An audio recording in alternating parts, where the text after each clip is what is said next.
Major funding for A Taste of Louisiana with John Folse and Company is made possible in part by Zatarain's authentic New Orleans-style dinner mixes. Zatarain's, a good way to jazz up dinner and a real New Orleans original since 1889. Louisiana. She's the exception and never the rule. She's a mystery that asks not to be solved, but simply to be experienced. Louisiana, where you can come as you are and leave different. Additional funding is provided by the Friends of Louisiana Public Broadcasting and the Foundation for Excellence in Louisiana Public Broadcasting.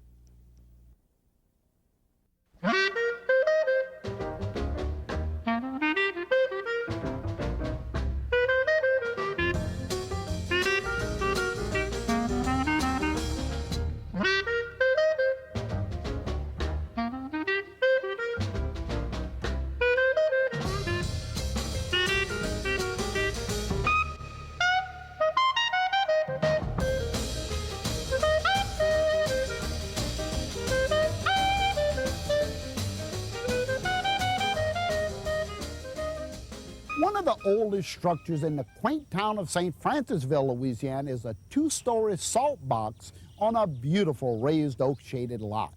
It was built around 1810 by an egocentric gentleman who, after becoming postmaster, decided without success to have the whole town named after himself. When he decided to sell the home in 1812, the advertisement read, "A place well calculated for a store and private family, not inferior to any other lot in the village." In the 1860s, a young lawyer, William Leake, purchased a home for his family of 11 children. The Civil War was raging in and around St. Francisville, and stories abound at how Leake, a Southern Mason, had actually stopped the war for a day so he might bury a fellow Mason who had fallen in battle, a Union gunboat commander, no less. Leake's daughter, Camilla, married Dr. Barrow, a well-known physician, in 1892.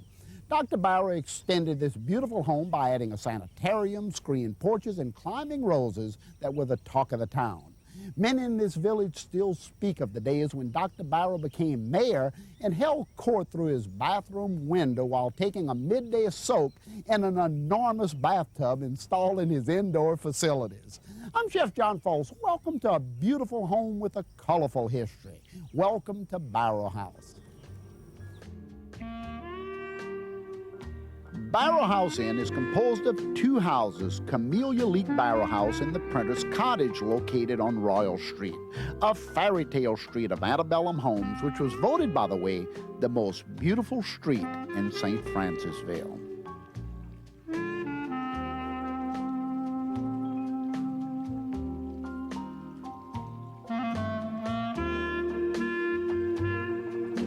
The inviting 1860s Victorian parlor includes these coordinating rosewood pieces and marble tables. Y'all, just take a look at the quality built into this 150-year-old furniture. Believe it or not, this is the original plaster ceiling medallion. Here in the spacious dining room, guests are treated to not only breakfast, but also a 4-course meal for dinner. The 1864 McCracken sideboard displays a silver service from the Beauregard Keys House in New Orleans. The Rose Room exhibits an 1865 plantation bed with removable headboard. Y'all, take a look at this furniture. Prudent Millard furniture enhances the Peach Room, including this 1860s half-teaster bed with Renaissance Revival footboard. Who wouldn't want to wake up in this bed? This charming room takes us back to yesterday. The mosquito nets over the queen-size bed were needed many years ago when windows were left open all night long. And y'all, this little settee from 1860, it's filled with horsehair.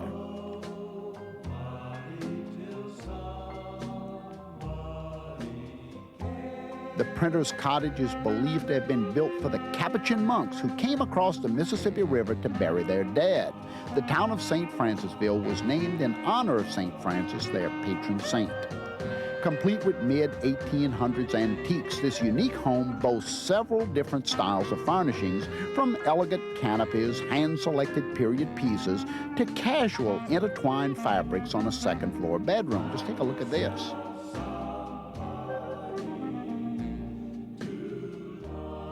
Still visible and preserved 130 years later on the roof of Prentice Cottage is the path a cannonball took during the Civil War siege at Port Hudson. It nearly destroyed the home.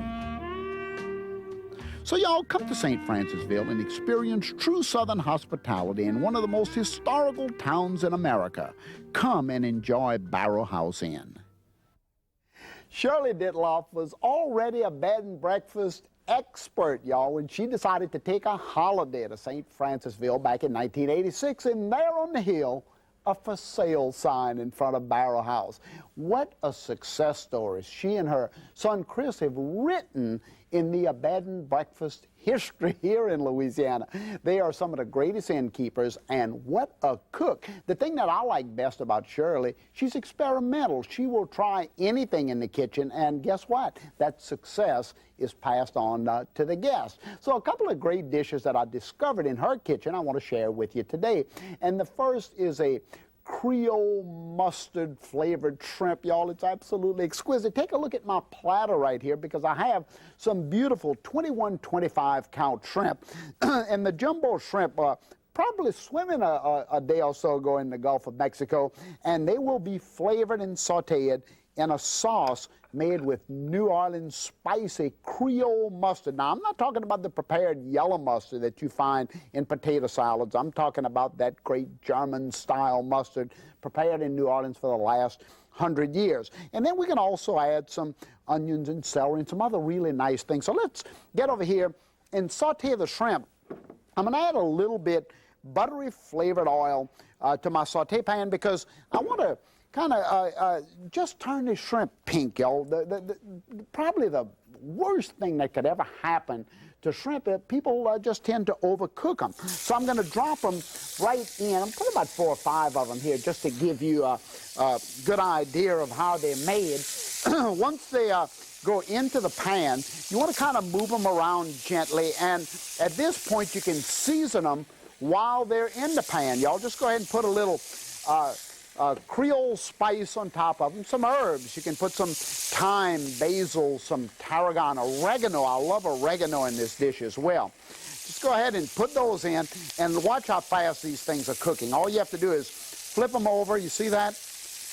Just beautifully pink and curled, and these things are, for all practical purposes, just about done. You notice I'm moving them off to one side of the skillet? Well, there's a reason for that, y'all. I want to add a little bit flavor to this pan now. I'm putting in some chives, a little bit green onions, red bell pepper, garlic. Oh, throw some garlic in here. Throw a little bit garlic down in there and move that around just a little bit. And now I'm going to deglaze with a little bit sherry, just a little touch of sherry, just to kind of add that flavor to it. And of course it'll kind of flare up sometimes, just like that. So you want to be careful when you add your sherry to the pan. Now, y'all, the Creole mustard. What is this going to do for the dish? Well, it's going to give it a nice spicy, a nice, the flavor of Creole mustard. How could I best describe it? Well, it's just a really nice grainy German style, but it has a flavor all its own. Now I'm going to put a little touch of shrimp stock. You can put water if you want to. I'm going to add a little shrimp stock, and then, y'all, a little bit heavy whipping cream. Now, if you want to, you can add some flour to this dish to really thicken it nicely and create a sauce, but I like to just naturally reduce the cream in the dish and let that flavor come together nicely in here. Just kind of move the shrimp around a little bit and get all of those flavors married well. Look at that. Isn't that nice? A nice shot of that shrimp. Look at that shrimp in there. Just calling for the plate, y'all, right there. Now, I'm going to finish it with a little bit more of the fresh herbs. I like oregano here, y'all, so sprinkle in that oregano. You can put in some color, a little bit more of the red and golden bell pepper, and then a little salt, a little touch of pepper, not too much now. Remember, let your guests season the food at the table. That's an important thing. So just put enough in here to complement the dish. If somebody wants more, they can go ahead and handle it themselves. Now, how do we present it? Well, first of all, a nice plate of pasta, and you can use any pasta with this dish. I like angel hair, but I've served it on fettuccine and a bunch of other pastas as well. I'm using penne today, y'all, penne pasta. Now look at here, the jumbo shrimp right across the front of the plate. Check that out, if you will. Isn't that gorgeous or what? And then the mustard sauce, y'all, that beautiful mustard cream, just all so well flavored with the Creole mustard and the herbs and spices, just magnificent. Look at here. And of course, this is your pasta sauce too. This is the sauce, so make sure you coat the pasta as you put it on here. And then you can garnish it again with some more of those really nice herbs. Just go ahead and clean this plate off a little bit and garnish it with some of your favorite colors. Is that beautiful or what? Let me put a little orange on that for y'all, a little orange carrot right on top of it. Check out that shrimp dish, y'all. That is a beautiful mustard glazed shrimp, isn't it? 21-25 count, right out of Shirley's kitchen. She's a master when it comes to playing around with food, and I tell you what great creations make it to her table. Now take a look at my next dish that I discovered over at her gorgeous home, Barrow House Inn. 2 cottages, y'all, 2 different dishes here. This is a scallop of veal, a nice scallop of veal. You see the veal here, nice pink veal, and then we're going to flavor it with Tasso. I have some diced Tasso here, or julienne Tasso. Tasso is that nice spicy Cajun ham that's smoked over pecan wood for many hours. Wild mushrooms, any mushroom varieties will work for you, but just go into the store and get a mixture of wild mushrooms because we want to make an essence here. And then you can even top it with a little mozzarella or provolone cheese or one of those. Now, when we talk about veal, you notice that I have a really nice pink piece of veal here. This veal is from a young bull calf, somewhere in the neighborhood of 16 to 18 weeks old. The pink color tells that this has been grain-fed. If it was snow white, it would be milk-fed veal, and I know some people have problems with milk-fed veal. They would prefer the young calf, so I'm going to go ahead and use that today. 2 nice scallops, y'all. Just season it nicely, a little spice, salt and pepper. And of course, I'm going to throw some herbs in my sauce down here as well. Creole seasoning. I always want to put a little Creole seasoning on your veal. And then, y'all, now into my saute pan, I'm going to put some of that extra virgin olive oil. Veal has to have olive oil, y'all, to really taste good, in my opinion. I'm going to use my gigantic olive oil bottle here. Not too much because we're sauteing. And when we saute, we're just going to put a little bit oil to just coat the bottom of the pan. And we're going to dust the veal in seasoned flour. Again, just a little bit flour. Dust off all of the excess, and put it down into that skillet. Let me go ahead and dust off my other little piece here. And remember, this is a thin, pounded out veal, y'all. This is going to cook so quickly. You don't want to let this sit and overcook. Keep the inside of that veal nice and medium rare. In fact, I'm going to show you just how fast it cooks in this olive oil. If you pick it up, you see that it's starting to get that white color, that nice little brown around the edges. So let's go ahead and flip it over just like this. Oh, look at that nice color on that veal. Now, I have to make my essence sauce, y'all. And the way I'm going to do the essence, I'm going to put all of my mushrooms in the pan, but I'm going to move my veal off to the side. Now, if it was cooking really, really fast, I could even take it out of the pan as well. So I'm going to start by putting my tasso, that nice flavored meat. Ah, look at that. Can you imagine what that's going to do to the flavor of that olive oil, that nice spicy tasso with garlic and cayenne pepper, pecan wood smoke? Now, the wild mushrooms, and these are wood's ear mushrooms. These are some shiitakes in here, wild Louisiana oyster mushrooms as well. And I'm going to saute those, and it's going to put that nice earthy flavor into my saute pan. Look at that, y'all. Just gorgeous. Now, once that's in, I could come back now if I want to put a little onion, celery, bell pepper. I'm going to put some green onions in. But I could put a little bit onion, celery, bell pepper. Why not? You're creating a nice essence, a nice flavor. Why not put it in there? Put some color, some red and yellow bell peppers. Put some color down in there. This is Italian, y'all. Make this pan get a little excited here. Now, I'm gonna add a little Marsala wine, the perfect touch for this veal dish, Marsala wine. I'm gonna add a little touch to it. And Marsala is going to give it a wonderful flavor. And again, you want to be careful because whenever you add wines to a skillet, it could very well flare up. But take a look at that. Is that incredible or what? Now, a little veal glace. Y'all, a little veal stock. You can buy veal stock in the can, or well, you can buy a good beef stock in the can anyway. Veal stock you have to make from the bones of the veal, but in the cans, you just want to get it. You might want to put a little roux into it or let it reduce all the way down. And y'all, take a look at this veal over here. This veal is so beautiful when you plate it up. Of course, you can, as I say, put a little cheese on top of it. Run it through the oven for a second if you wanted to. Look at that. I'm going to add a little bit more of that mushroom essence to the veal, and it is absolutely exquisite, y'all. Well, I told you that Shirley is a great cook, and she is a great cook. And one of the things that I found on her breakfast table was a Rollin Feliciana Bran Muffin. It's an interesting muffin made with bran flakes, but there's a surprise in the center. She took me into the kitchen and showed me exactly how to make it. Why don't y'all come in there? Shirley, on my last visit to Barrow House, I discovered this great bran muffin sitting on the table with a little surprise on the inside. Where did that recipe come from? It's an old all-bran recipe from years ago, updated with the raisin bran.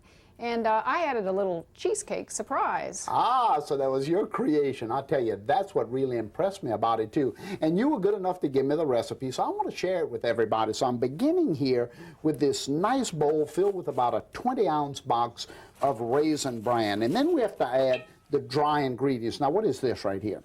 That's 4 cups of sugar and 5 cups of all-purpose flour. All right, I'll add that in. And then what else do we have? Then we have a tablespoon and a half of baking soda and a teaspoon of salt. All right, just drop that in.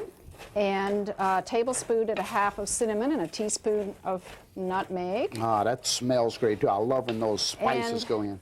For you raisin freaks, a little bit of golden raisins there, or dark raisins, or you could even use dried apricots or chopped dried prunes. Well, I'm a raisin freak. I love a lot of good raisins in there. That's fantastic. Now, you want to blend this really nice here, and then we're going to add all of the wet ingredients. So what are they? All right, we have 4 beaten whole eggs. Okay, I'll add those in. And next? A quart of buttermilk. Quart of good butter. Oh, I love this bottle, too. I think I'm going to take this home with me, okay? You don't mind, huh? Oh, I have another one. Okay, and what else? And last is a cup of vegetable oil. A good cup of vegetable oil. Okay, now you want to blend all of this together. Should I take care to break up all of these flakes, or will it No, just make sure it's well mixed. Okay, good. So once this is well blended, then, of course, we want to make the little surprise in the center. So I want to tell everybody about that. We begin with 2 8-ounce packages of cream cheese, 2/3 of a cup of flour, 2/3 of a cup of sugar, and then just a little bit vanilla. It's kind of a cheesecake without eggs. Do you ever add any fruit or anything to it? You can add strawberries, blueberries, a little almond flavoring, orange flavoring, liqueur, or even chocolate or peanut butter. Be creative as you wish. Just let your imagination run wild, huh? Now, y'all, I want you to look at my little pan here. I have all of the muffins done, but look at these 3. I have just a little bit of the mixture here, the bran mixture in the bottom, then a teaspoon or so of the surprise. I would add some blueberries in right here. And then this bakes for how long? For 30 minutes at 400 degrees. Now, I would check it after 20, 25 minutes because everybody's oven is different. Yeah, and altitude and all of that. Well, Shirley, I'll tell you what, look at these fabulous muffins that we just took out of the oven. I have an idea. Why don't we go into the parlor and I'll bring those muffins and we can talk about the house a little bit. Great, I'll get the coffee. Hey, y'all, just because you think you're out there and I'm here, I didn't hear you say bran muffins. Well, anyone show us any bran muffins? Hey, you're sorry now, right? Here, let me hear it. Apology here, right? Great bran muffins, y'all. Shirley's a great cook. And take a look at some of the dishes that she also shared with us there. Marinated zucchini and yellow squash salad, y'all. What a great way to get rid of a lot of squash that's sitting in the refrigerator. Nice red wine, vinegar, and garlic dressing. And double praline parfait. Take a look at this dessert, double praline parfait, praline ice cream with a little bit brown sugar, cane syrup, cinnamon, nutmeg, all on top of it in a great sauce. Fantastic dessert. Well, y'all, that's the great foods that we found over at Barrow Inn. And, you know, I sat down with Shirley in the parlor to eat some of those bran muffins, drink coffee, and she told me a little bit about guest expectations and how she meets them. Because I tell you what, guests arrive and they want certain things, and the host has to deliver. She knows exactly how to make that happen. Well, y'all, I have a lot of cleanup to do in the kitchen, if you know what I mean. Huh? I'm going to start off by cleaning off this plate of shrimp. I wish you were here. Y'all come on into the parlor. Shirley, this is actually a fantastic recipe because not only is it easy to make, it tastes so great. Thank you for sharing it with me. Well, I've used a few of your recipes too. Your chicken Bayou State is one that I've used many times and served to my guests. Is that right? How do they enjoy it? Oh, they love it. Well, great. Yeah, that's what it's all about, right? Stealing each other's recipes. Tell me the significance of the bears. They're everywhere here at Printer's Cottage. Well, the bears started when I first opened the Printer's Cottage. I had a little wicker set in the sunroom, went to get a little wicker chair, put a bear in it, and everybody says, oh, that's so cute, bear to chair, so more bears and more chairs, more bears have been arriving, bears are knocking at the door, asking to come live at the printer's house, and people send bears, people bring bears, people come every year for their anniversary to leave a bear, so it's been a lot of fun. Yeah, so it's kind of become a collectible. Now, you were born in Montreal, you've lived in Toronto, Newport News, Houston, you just travel all over the place. Well, I don't know if I travel all over the place, but how I got here is a sort of an interesting story. My father was the chief engineer of the last Canadian jet fighter.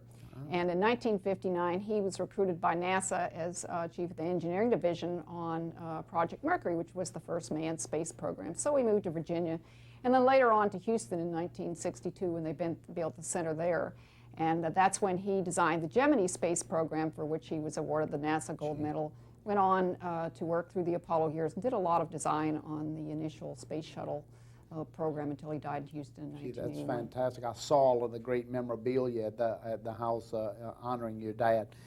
Now, you graduated from Penn State in medical technology. You worked in microbiology as an assistant. How did you make the jump to innkeeper? Well, I tell the guests that I came here just like they did, on a vacation 13 years ago. I called it my plantation tour. I was just enamored by the area. I drove down this street. I said, this is a fairy tale street. All these cute little antebellum homes, and the Barrow House was for sale. I looked at it, said, what could I do with that place? It's pretty large. Said, make a B&B out of it. Had never thought of it before, but I had enjoyed the experience. Now, what was your focus when you created Barrow House? Well, I wanted to recreate the experience that I had so much enjoyed at other bed and breakfasts, particularly on the East and West Coast. So I wanted to recreate a period of time, about 1840 to 1870. I restored the house, carefully selected the furniture. And then when people come, I want them to feel as if they're not just staying in a place, but they're visiting a friend. And Right. I want them to enjoy their experience, give them information on the area. Now, you were telling me once that a visitor should never stay less than 2 days. Why is that? Well, if they only stay one day, they barely unpack their bags one afternoon and then pack the next morning, repack. They don't get to really relax. This is what guests have told us, and experience the area, the neighborhood, and enjoy the ambience and the innkeepers of the place that they're staying at. Now, we're in St. Francisville. Why is this a perfect spot for a B&B? What do guests enjoy most about this area? Well, St. Francisville in the area is an absolutely gorgeous area. It has a beautiful setting and a lot of history. We do have 8 plantations to tour within a 10-minute drive. We have lots of little shops in the town, and we have hiking and cycling. We just finished bicycle tours last week. So there's a lot to offer people here in the area. And you know, one of the interesting things I talked to someone about this morning, right on the street, they said you're only about an hour from Natchez, the state capital of Louisiana is right next door. So St. Francisville, I guess, is the perfect spot. If guests can only remember one thing, take one thing home with them about Barrow, what do you want it to be? I would think that it would be that they arrived as strangers and left as friends. Well, I can identify with that because I remember the first time I came, and I know just how much I wanted to come back. So thank you so much for making us feel at home and for sharing Barrow House with us. Well, John, I hope you will come back. This suite has your name on it anytime. Very nice. And thanks to all of you for stopping by as we continue to visit the bed and breakfasts of the Bayou State and cook up more great Taste of Louisiana, like these muffins here. To learn more about A Taste of Louisiana with Chef John Folse and Company, visit PBS online at the internet address on your screen. Hot beignets and warm boudoirs by Chef John Folse is available for $29.95. This companion book to the series features over 150 recipes. To order, call 1-800-973-7246 or write to the address on your screen.